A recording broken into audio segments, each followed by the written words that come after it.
तो दूसरा नंबर का जो प्रश्न है कि 2 मार्च 1946 में फ्रांस तथा वियतनाम के बीच होने वाले समझौते को किस नाम से जाना जाता था बच्चों? तो ये जाना जाता था आपका इनमें से कोई नहीं, डी ऑप्शन सही होगा, ना तितनी से, ना कैंटन से, ना हो ची मिन्ह से। ठीक है, चलिए अगले प्रश्न की ओर बढ़ते हैं। अगला प्रश्न हमारा स्क्रीन पे ये रहा कि पूर्ण स्वराज की मांग का प्रस्ताव कांग्रेस के किस अधिवेशन में पारित हुआ? 1929 लाहौर, 1933 कलकत्ता, 1931 कराची, 1924 बेलगाम। बताइए।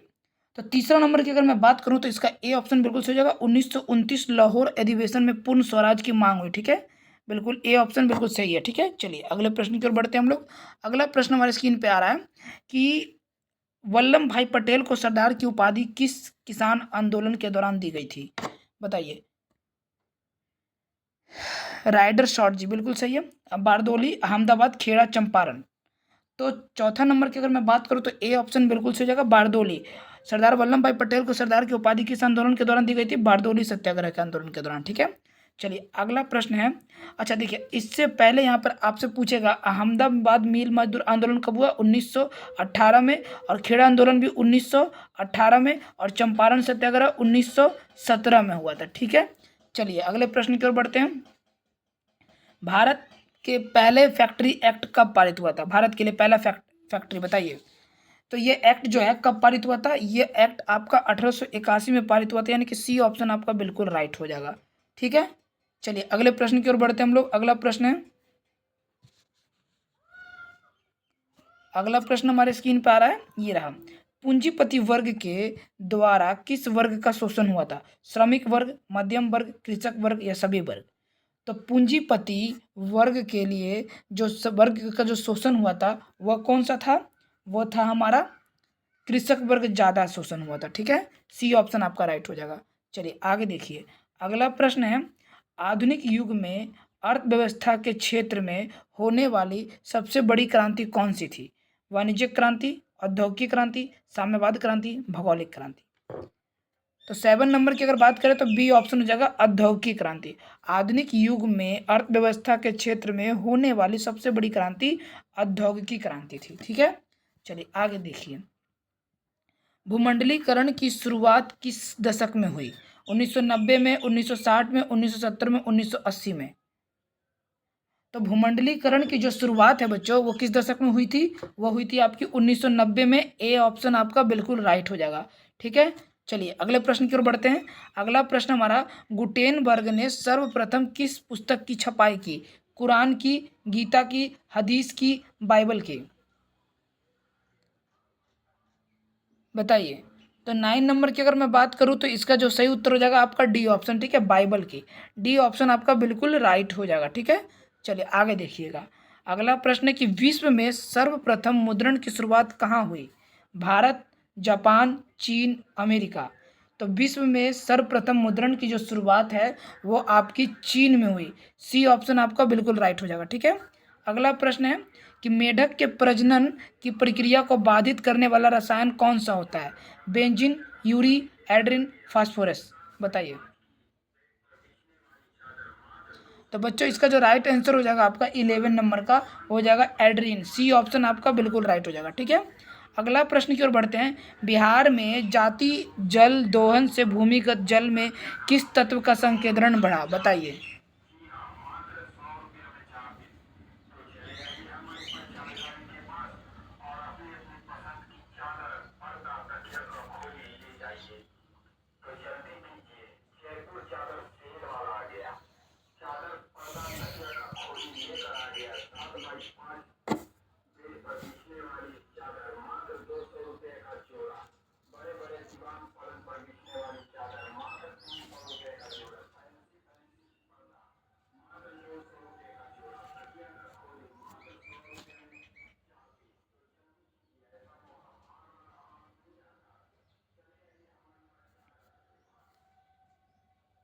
तो बच्चों इसका राइट आंसर हो जाएगा बिहार में अति जल दोहन भूमिगत जल में किस तत्व का संकेंद्रण बढ़ा? तो 12 नंबर का हो जाएगा आपका सी, आर्सेनिक का भरा। ठीक है, चलिए अगला देखिए 13 नंबर प्रश्न पढ़ते हैं। 13 नंबर है, संविधान की धारा का संबंध किससे है? बताइए।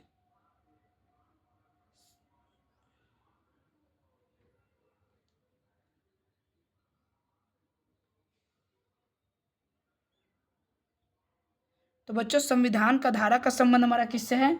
तो यह जो है संबंध हमारा किससे है बच्चों? यह वन्य जीव के तथा प्राकृतिक संसाधनों के संरक्षण से। ए ऑप्शन आपका सही हो जाएगा। ठीक है, आगे देखिए 14 नंबर प्रश्न।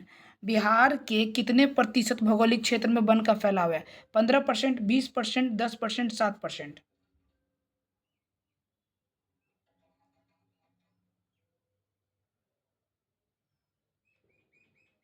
तो बच्चों इसका जो राइट आंसर हो जाएगा 14 नंबर का, ये डी ऑप्शन हो जाएगा 7%। ठीक है, चलिए अगले प्रश्न की ओर बढ़ते हैं हम लोग बच्चों। अगला प्रश्न हमारे स्क्रीन पे है कि एल्युमिनियम बनाने के लिए किस खनिज की आवश्यकता पड़ती है? अच्छा, सारे बच्चे एक बार मुझे बता दे कि आवाज़ आ रही है या नहीं। मैग्नीज, टीन, लोहा, बॉक्साइट। जो भी बच्चा लाइव देख रहा है एक बार बता दो कि आवाज़ आ रहा है या नहीं मेरा। ठीक है, शायद मेरे को यहाँ पे पता नहीं चल रहा है। तो इसका जो राइट आंसर हो जाएगा 15 नंबर का डी ऑप्शन हो जाएगा बॉक्साइट। ठीक है, एल्युमिनियम बनाने के लिए किस खनिज का उपयोग पड़ती है? बॉक्साइट की। चलिए अगले प्रश्न की ओर बढ़ते हैं। अगला प्रश्न है 16 नंबर।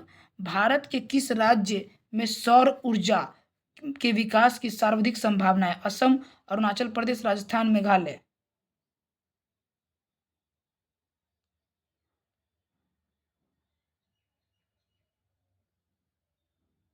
तो 16 नंबर की बात करें तो इसका सी ऑप्शन हो जाएगा Rajasthan. C will be right answer of this question. ठीक है, चलिए अगला प्रश्न है कि भारत के किस राज्य में सौर ऊर्जा का विकास सर्वाधिक संभावनाएं हैं? ठीक है, बताइए।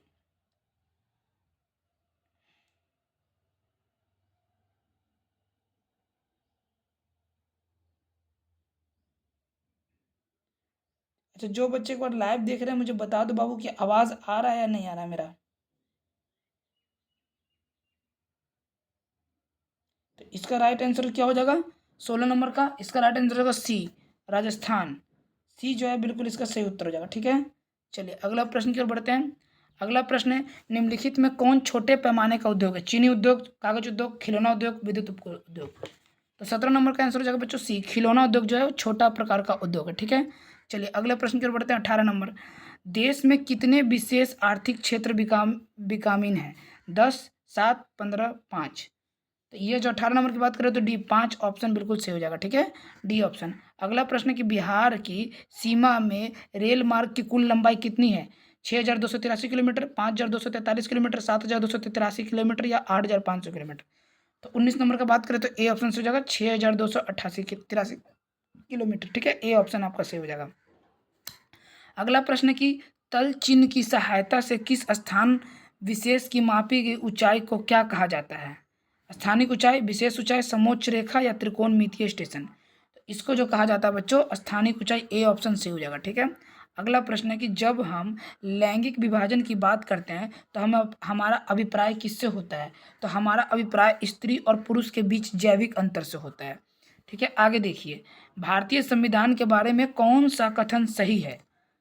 बताइए। तो भारतीय संविधान के बारे में यह धर्म के आधार पर भेदभाव मनाही करता है, ये ए ही ऑप्शन जो है वो बिल्कुल आपका सही है। ठीक है, चलिए अगले प्रश्न की ओर बढ़ते हैं। सत्ता में साझेदारी सही है क्योंकि? बताइए। तो इसका राइट आंसर हो जाएगा 23 नंबर का आपका हो जाएगा बी ऑप्शन। ठीक है, देश में एकता और को कमजोर करती है। ठीक है, सत्ता में साझेदारी सही है क्योंकि देश की एकता को कमजोर करती है। 23 नंबर का बी ऑप्शन सही हो जाएगा। ठीक है, अगला प्रश्न है 24 नंबर। वर्ष 1975 ईस्वी को भारतीय राजनीतिक में किस लिए जाना जाता है? इस वर्ष आम चुनाव हुए थे, श्रीमती इंदिरा गांधी प्रधानमंत्री बनी थी, देश में आपातकाल लागू हुआ था या जनता पार्टी की सरकार बनी थी। तो 24 नंबर की बात करें तो सी ऑप्शन से जगह देश में आपातकाल लागू हुआ था। सी ऑप्शन आपका सही हो जाएगा। अगला प्रश्न है बिहार में संपूर्ण क्रांति का नेतृत्व किसने किया था? मोरारजी देसाई, नीतीश कुमार, लालू प्रसाद, जयप्रकाश नारायण। तो जयप्रकाश नारायण ने संपूर्ण क्रांति का नेतृत्व किया था। डी ऑप्शन आपका बिल्कुल सही हो जाएगा। अगला प्रश्न देखिएगा कि नर्मदा घाटी परियोजना किन राज्यों से संबंधित है? तो बच्चों यह जो है तमिलनाडु, केरल और कर्नाटक से संबंध है। बी ऑप्शन आपका बिल्कुल सही हो जाएगा। ठीक है, अगला प्रश्न निम्न में से किस लोकतंत्र का प्राण माना जाता है? सरकार, न्यायपालिका, संविधान, राजनीतिक दल। तो लोकतंत्र का प्राण माना जाता है राजनीतिक दल को। ठीक है, डी ऑप्शन आपका सही हो जाएगा। अगला प्रश्न है कि दल बदल कानून किस पर लागू होता है, बताइए। तो बच्चों दल बदल जो कानून है वो सांसद और विधायकों पर लागू होता है। अगला प्रश्न है कि जनता दल यू पार्टी का गठन कब हुआ। तो जनता दल यू पार्टी का जो गठन है ये आपका कब हुआ, ये आपका हुआ 1999 में। बी ऑप्शन सही हो जाएगा। अगला प्रश्न है, निम्न में से कौन सा अर्थव्यवस्था प्राथमिक क्षेत्र में सम्मिलित है। तो कृषि क्षेत्र जो है इसको हम प्राथमिक क्षेत्र भी कहते हैं, ठीक है, प्राइमरी एरिया।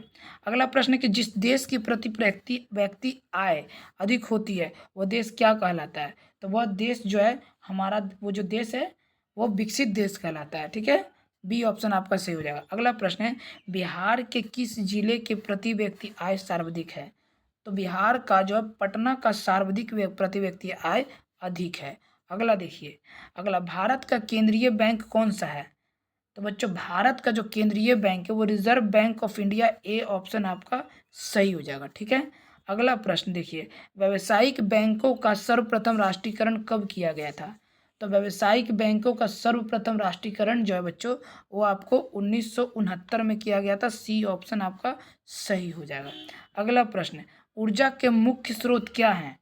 तो बच्चों ऊर्जा के मुख्य स्रोत की अगर मैं बात करूं तो इनमें से सभी। डी ऑप्शन आपका सही हो जाएगा, ठीक है। चलिए अगला प्रश्न देखते हैं हम लोग। अगला प्रश्न, इनमें से कौन बहुराष्ट्रीय कंपनी है, बताइए। बच्चों आपको मैं चार ऑप्शन नहीं पढ़ रहा हूँ, अगर आपको ज़्यादा समय चाहिए तो वीडियो को पॉज कर लीजिएगा, ठीक है। 36 नंबर की अगर मैं बात करूँ तो इसका जो है इनमें से सभी जो है राष्ट्रीय बहुराष्ट्रीय कंपनी, फोर्ड मोटर्स भी, सैमसंग भी, कोको कोला भी, ठीक है। चलिए आगे देखिएगा बच्चों। अगला प्रश्न है कि उपभोक्ता अधिकार दिवस कब मनाया जाता है। तो उपभोक्ता अधिकार दिवस जो है वो 15 मार्च को मनाया जाता है, ठीक है। अगला प्रश्न, यदि किसी वस्तु या सेवा का मूल्य 20 लाख से अधिक तथा 1 करोड़ से कम है तो उपभोक्ता कहाँ शिकायत कर सकता है, बताइए। तो उपभोक्ता जो है वो कहाँ शिकायत कर सकता है बच्चों, वो कर सकता है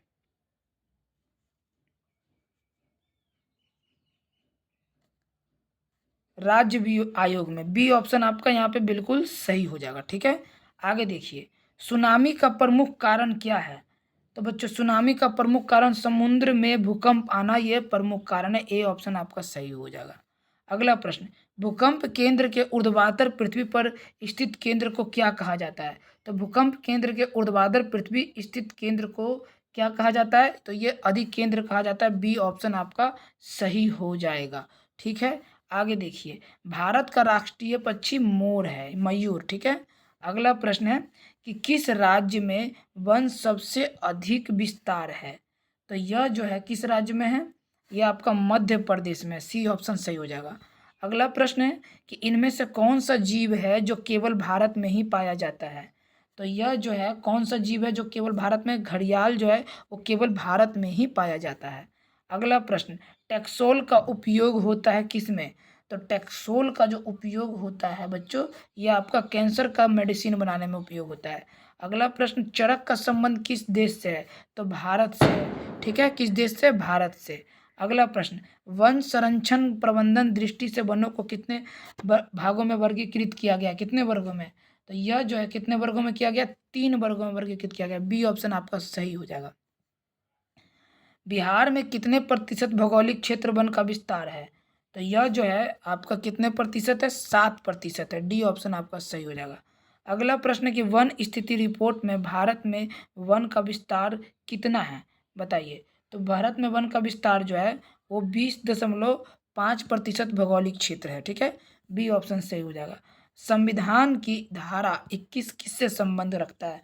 तो यह जो रखता है वन्य जीव तथा प्राकृतिक संसाधनों के संरक्षण से संबंधित रखता है।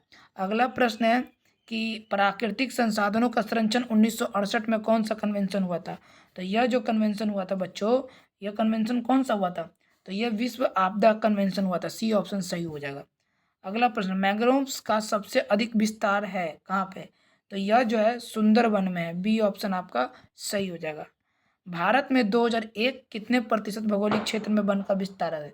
तो कितने प्रतिशत, अभी 20.60% है, ठीक है, 2001 के समय के अनुसार।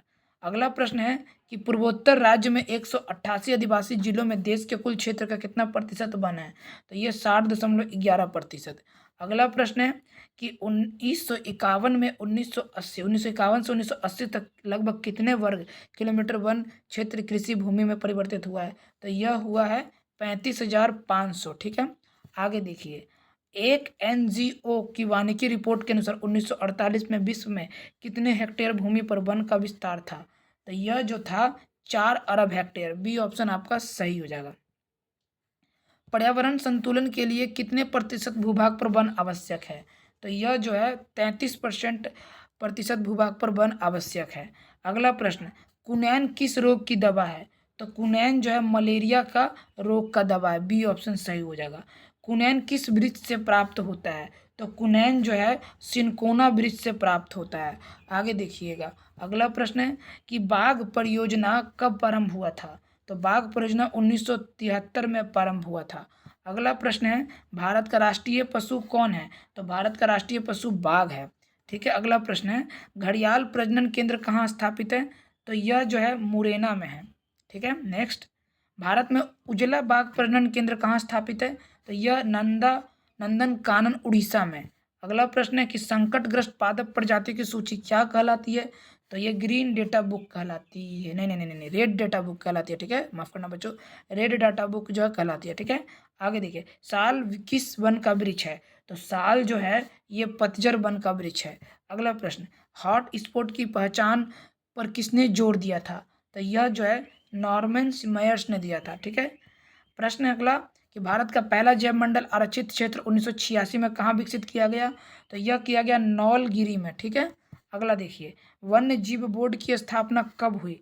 तो वन्य जीव बोर्ड की स्थापना जो है 1952 में हुई। ठीक है, अगला देखिए प्रश्न, प्लाईवुड का निर्माण सर्वप्रथम कहाँ शुरू हुआ? तो यह जर्मनी में शुरू हुआ। वन संरक्षण अधिनियम कब लागू किया गया था? तो यह लागू किया गया था 1080 ईस्वी में। ठीक है, चलिए अगला प्रश्न,